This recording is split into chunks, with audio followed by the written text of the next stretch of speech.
বর্তমান সময়ের সবচেয়ে ট্রেন্ডিং বিষয় হলো গিয়ে ভারত পাকিস্তান যুদ্ধ।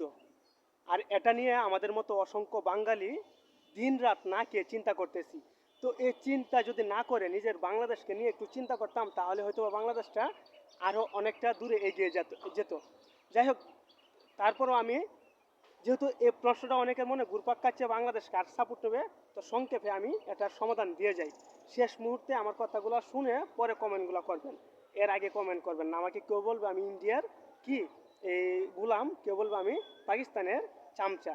যাই হোক, তারপর আমি কথাগুলো বলি। যেহেতু আমরা বাঙালি জাতি, আমরা একটা স্বাধীন রাষ্ট্র হিসেবে আমাদের মত প্রকাশ করার স্বাধীনতা রয়েছে। ভারত আমাদের পার্শ্ববর্তী রাষ্ট্র। 1971 সালে আমাদেরকে কি সহযোগিতা করেছিল?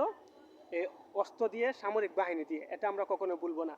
আরেকটা জিনিস আমরা চিন্তা করি, ইতিহাস পড়তে হবে, ইতিহাস সম্পর্কে জানতে হবে। তারা কিন্তু তাদের স্বার্থ ছাড়া আমাদেরকে সহযোগিতা করে নাই, তাদের স্বার্থর জন্যই আমাদেরকে সহযোগিতা করেছিল। এটা কিন্তু একটু মাথা দিয়ে চিন্তা না করে, শরীর দিয়ে চিন্তা না করে মাথা দিয়ে চিন্তা করবেন। যুদ্ধটা কে বাঁধিয়েছিল পাকিস্তান এবং বাংলাদেশের সাথে? পূর্ব পাকিস্তান এবং পশ্চিম পাকিস্তানের সাথে কে যুদ্ধটা লেগেছিল, এটা একটু মাথা দিয়ে চিন্তা করবেন, বুঝছেন? আর কি জন্য তারা সহযোগিতা করেছিল। যাই হোক, কথা হলো গিয়ে এই বিপদের সময় তারা আমাদেরকে সহযোগিতা করেছিল, এর জন্য আমরা তাদের কাছে কৃতজ্ঞ। নাকি? তাছাড়া তারা আমাদের পার্শ্ববর্তী একটা রাষ্ট্র, যে কোনো বিপদে আপদে এগিয়ে আসবে।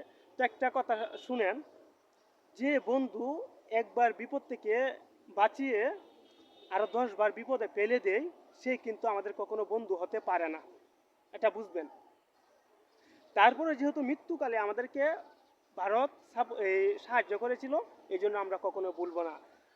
আর এখন দেখা যাচ্ছে একবার সহযোগিতা করে বারবার আমাদেরকে মৃত্যুর দিকে ঢেলে দিচ্ছে, এটা কিন্তু পার্শ্ববর্তী কিংবা বন্ধু রাষ্ট্রের পরিচয় না।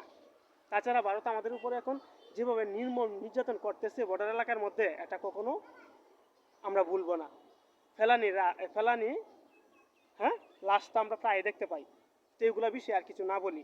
তারপরে যেহেতু পার্শ্ববর্তী রাষ্ট্র আমাদেরকে যুদ্ধের সময় সহযোগিতা করেছিল, এই জন্য আমরা তাদের সাপোর্ট নেওয়াটা একটু প্রয়োজন। তো তাছাড়া আমি আপনাদেরকে আরেকটা কথা বলে রাখি, যেহেতু আমরা স্বাধীন রাষ্ট্র হিসেবে আমরা আমাদের নিজেদের মত প্রকাশ করার একটা কি এই প্রকাশ পাই।